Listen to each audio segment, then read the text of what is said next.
So Disney still does not like me. I'd love to know why. It doesn't, but it took 3 tries of trying to play this to get it to play on my TV.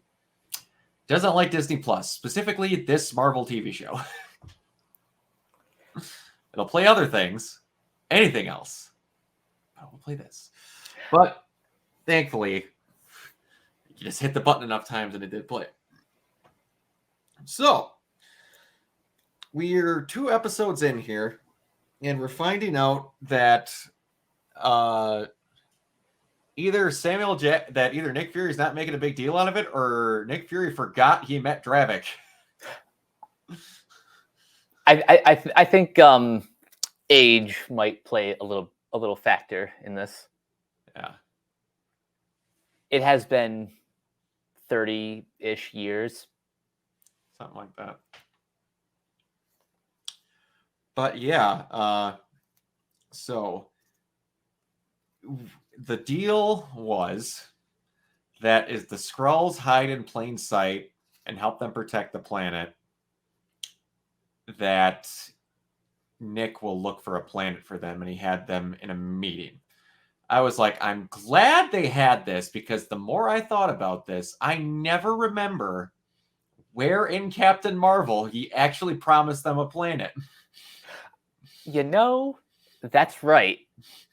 Granted, it's been a few years since I've seen Captain Marvel, but a scene like that you would think would be a bit more memorable, right? You would think like that would be a giant plot detail. They pretty much get back, and then he gets his office, and then he has the cat swallow the Tesseract, puke up the Tesseract. I can't remember. One of the end credit scenes was a joke, but yeah, and that happened in '97. So 2 years after the events of Captain Marvel. Yeah, and so we also find out, well, that Nick is being blamed for the bombings because he was there. This is the laziest part of the entire show. Why is Nick being blamed? Because he was in the vicinity when a bomb went off. That is... What? I love how even Rhodey's like, guys, this is ridiculous. Yeah, the best part during that whole meeting is like, so you do or do not deny that you know that Nick Fury was here? He's like, I don't deny that, and I'm not going to take it off of a photo, but he is in his rights as a citizen to visit Russia. Nick has led a team of people trying to stop harmful acts across the planet, and your first thing to do is blame him for the bombing. What? I will give this beat the benefit of the doubt, only because they're trying to alienate Nick Fury so that he can do what he needs to do on his own. I get that, but I'm like, that's the first thing you come to? Maria Hill died? With a gunshot wound, by the way. Yeah, had nothing to do with the bomb. No, and they don't mention that part. That's what makes this make no sense. She died from gunshot wounds. But anyway, whatever. They needed to blame Nick somehow. Wow, was that an oversight in the writing? Maybe you should have worked on that before you thought about putting an AI to make the intro. Anyway. Seriously. But a moment I really liked and honestly was tearing up quite a bit was at Maria Hill's funeral, where he gets to talk to her mom. Mm-hmm. That was honestly some heartbreaking stuff. Yes, it was, and I didn't know that was going to be Maria's mom. I only assumed because, the way like she was sort of looking at the grave or the casket. Well, I get that, but I was like, is this going to be some government official? Like, they flew her to Russia to get it, to fly her back with it instead of just flying it back. Where if they attacked Russia and then the Russians shot Maria. Yeah, I'm not quite sure why. I'd have been like, no, fly my daughter here. I'm not going to where she was shot to intercept the body, then fly back with it.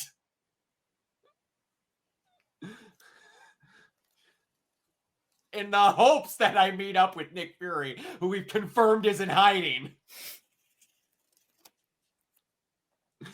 Who I don't know is the reason she got shot, which we find out in the conversation. Although I do like what she says. Like, don't let the reason why she was killed be in vain. Yes, and she very much says, oh, so you're the reason I'm picking up my daughter in a box. She very much did not let that go. But before we get there, there's a very important conversation that's in the background of here that we're skipping over. Oh, yeah. We should probably get to that. Where Talos lets Nick Fury know during a game of Tell Me Something I Don't Know that there's 1 million Skrulls on Earth. 1 million. A fucking million. Give me a second. I'm gonna Google the exact population of Earth. I'm gonna guess that means 1% of Earth is Skrulls. So there's around 8 billion people on Earth. Yep. As of this year. Okay. So a few moments later, approximately 0.0001% of the population. Okay. That's still That's a significant amount of people that can shapeshift. Yeah. That's quite a freaking bit. And there's plenty more out there because he said it's not the people that were under that general's command. So that's a lot. Yep. Quite a lot. And I'm forgetting the actor's name. But tell me, has Shooter McGavin showed up in any other Marvel properties till now?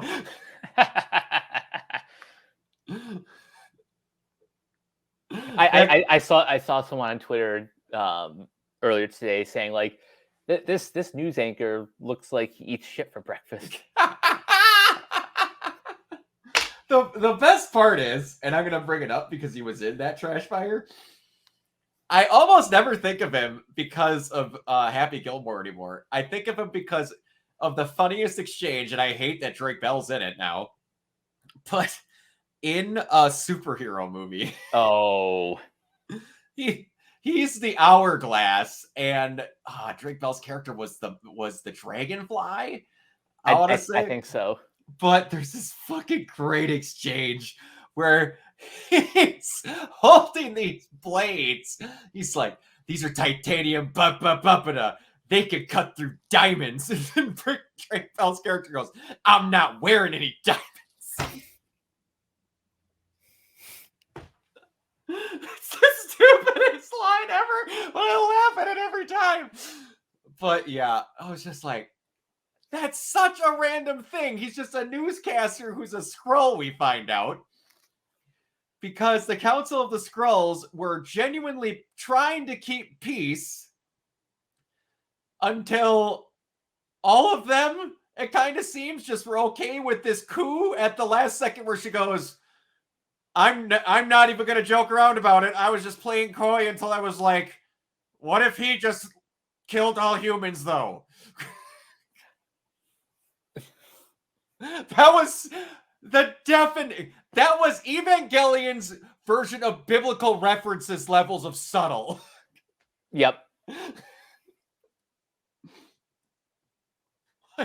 What the hell? She couldn't wait, was bursting in her chair to be like, I know this should act like news, but maybe him. I know we're all really mad. Y'all are really mad at him because he did the bad thing, but what if we killed all the humans, though? At least there's one person on that council who had a brain. Yeah. Oh, before we get away from it, what might be the most honest statement said in any superhero movie ever, next to why do you want to save the universe because I'm one of the idiots who lives in it, next to that, Nick Fury's quote to Talos in that car ride where he's like, there's not enough tolerance. Like, humans can't live with humans. There's no tolerance left on this planet to make this happen. Do you see that the world is in now? I just thought we could coexist. We can't coexist. That might be my favorite Nick Fury line. There's no level of tolerance left on the planet to make this happen. But yeah, so we get the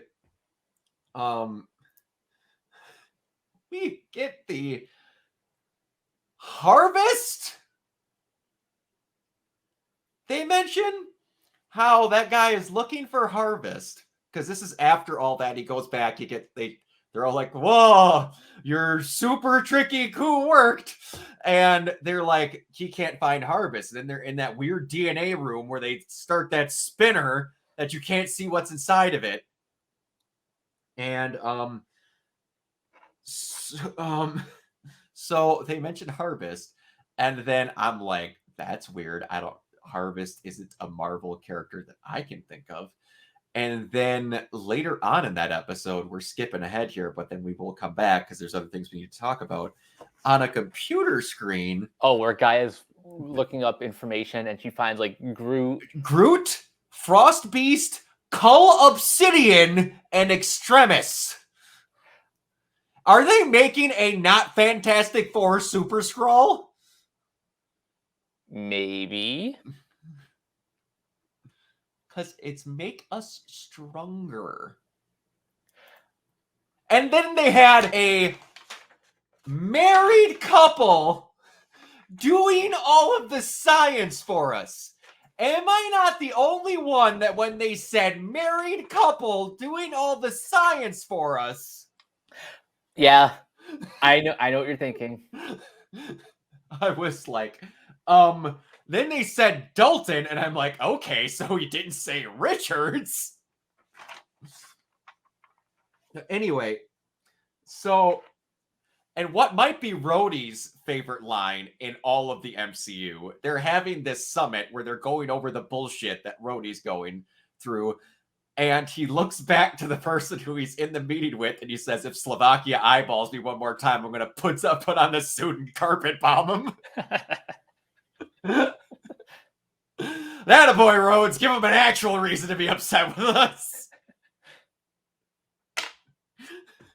I miss him so much. He's fantastic. People do not give Don Cheadle enough credit. He is amazing. Shoot. But yeah. And okay, so am I forgetting who the chick that chopped the Skrull's finger off and tortured him was? Oh, are you talking about Olivia Colman's character? Yeah. Hold on. Let me look up her. Oh, she's Sonya Falsworth. Okay. I'm not having a stroke, and that's the same woman that Fury met up with, right? In the previous episode? Yeah. No, that is. Oh, that is. Okay. For some odd reason, she felt off or different to me, like that wasn't the same person.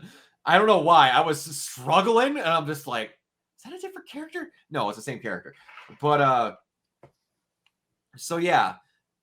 She boiled his blood to 160 degrees centigrade and got this information out of him. And oh boy, were they not too hot to trot to come down the escape hatch to look for that girl. It was like, y'all didn't send someone down that thing?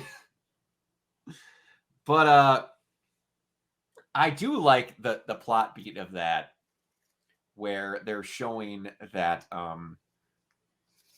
anyone who they suspect might have been a traitor, even if they have no proof, is going to get killed. And I'm kind of wondering that even if he did believe Brogan, that he didn't do that he did it purposely to scare the shit out of Gaia to see if she would break.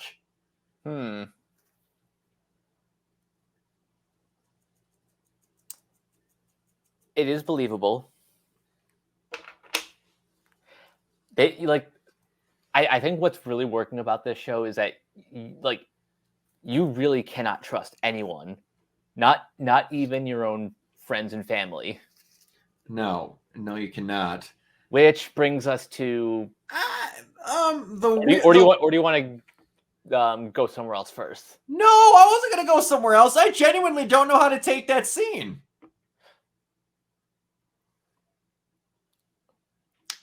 Nick pulls up to a random house in Russia, and it is a Skrull chopping fruit. And then he pulls in, and when he gets in the door, it is a woman, an African-American woman, and he walks up to kiss her, and she makes him, she just walks up to talk, then she makes him back up and put his wedding ring on. Yeah. What? I have no idea what's going on in that scene.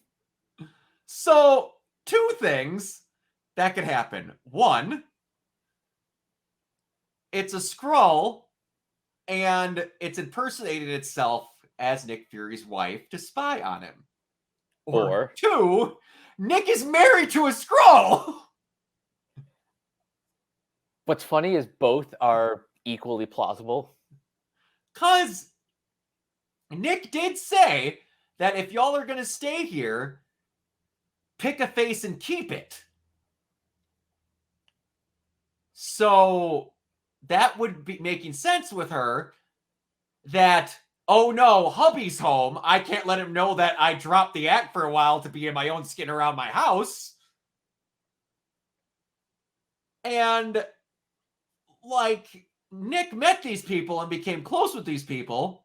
No one's ever mentioned Nick's marital status. And also, Nick Fury being married? There is a lot about Nick Fury that, because the movies are movies, and Nick Fury is, Nick Fury. There's only so much we've gotten to know about him. We don't really know a lot about his personal life. And why the person he's married to lives in or around Russia? That's why the whole it being a Skrull thing makes it both doable, because if she's just a normal human, why doesn't she live in the United... I really don't know how to take that scene. Because he doesn't even he has a very much, okay, put the wedding ring on, sorry honey, and then they just kiss. This is so... I don't know. But the scene that I was talking about earlier was the conversation that Fury has with Rhodey. Yes. That is amazing, where Rhodey lets him know that he is fired from S.H.I.E.L.D.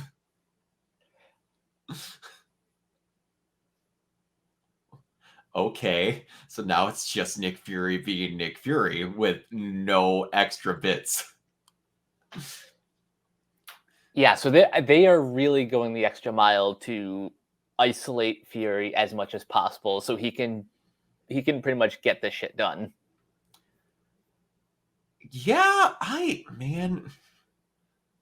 So you have the phone. So far from the trailers, it kind of feels like we've gotten everything out of the trailers now, unless I'm forgetting something.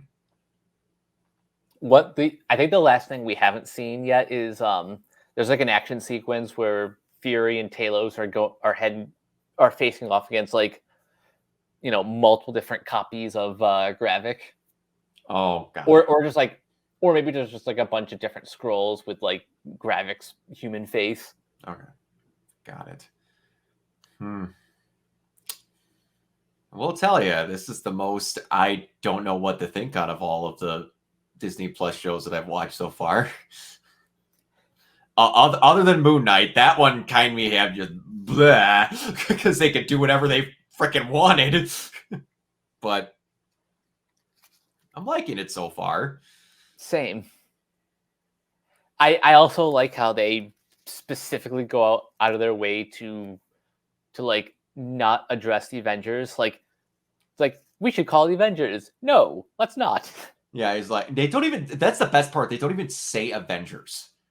Why don't we call our friends and have them take care of it? Because are they even allowed, like, this, like, did they ever even act? Wait. They did. They did repeal the Sokovia Accords were repealed, right? They were repealed as of She-Hulk. She-Hulk, yes. I was like, no, I was going to say, wait, no. They mentioned that in one of the shows. I can't remember which one. But, yeah, so I don't think there's anybody at the facility because it got destroyed in Endgame, and I don't think they've even looked at that part of New York since then. Yeah. It was in upstate New York, correct? Oh, yeah. Yeah, and then the facility in Endgame, yeah. Yeah. So, yeah, they've never and who the hell would you be calling? Exactly.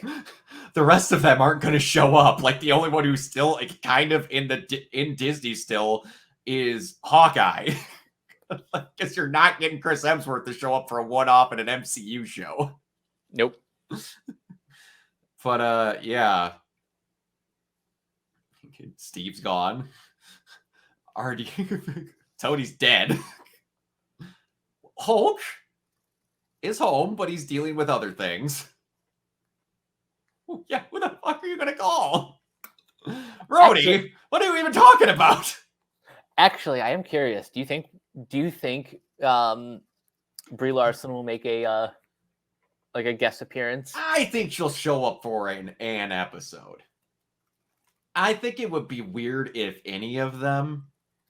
This would be the one she'd show up for outside of Miss Marvel. Yeah. Because A, it's SKRULLS. She's the one other person along with Nick that made this promise. And if Nick's in trouble, she's going to help him. So probably season finale. Could be. It would be funny that if he just, at the moment, he needs to, like, we found out that, like, 4 episodes previous to the season finale, he hit the pager. Because no one says he doesn't have that thing. That's true. But, yeah. Even though it was on the ground at the end of that, they couldn't tell me he wouldn't get another pager. But, yeah. We'll have to see. We'll have to see. I don't know what to do. We are a third of the way through the show. Yeah. Never tell you how much I miss just having nice, short, concise 6-episode shows. It's really nice. Okay. But all right. Let's get the heck on out of here. Mike, where can everybody find you? You guys can find me on Twitter at Captain K42. You can check out my quick thoughts on letterboxd.com/CoachK42. Follow Renegade Pop Culture on Facebook and Twitter at Ren Pop Culture. You can also find us on YouTube, on Podchaser. Subscribe to our Patreon at patreon.com/Renegade Pop Culture. Listen to all of our podcasts on Spotify, Apple Podcasts, wherever you listen. And last but not least, everything can be found at renegadepopculture.com. You can escape So do we. Absolutely. And you can find me everywhere at Organoid Zero. Let's try that again, but in English. You can find me everywhere at Organoid Zero, mainly on Twitch and YouTube. And if any of you are fans of Marvel Spider-Man, I'll be giving away a digital deluxe copy on my stream at the day of the digital release, of the midnight release. All you need to be doing is subscribed and be watching. So if you are a fan, Organoid Zero, same as the @ handle there on Twitch. I will be streaming at midnight when it drops. Something that's worth $80 you can get for $5. I think that's a pretty good deal. All right. Until next time, you'll see you all later.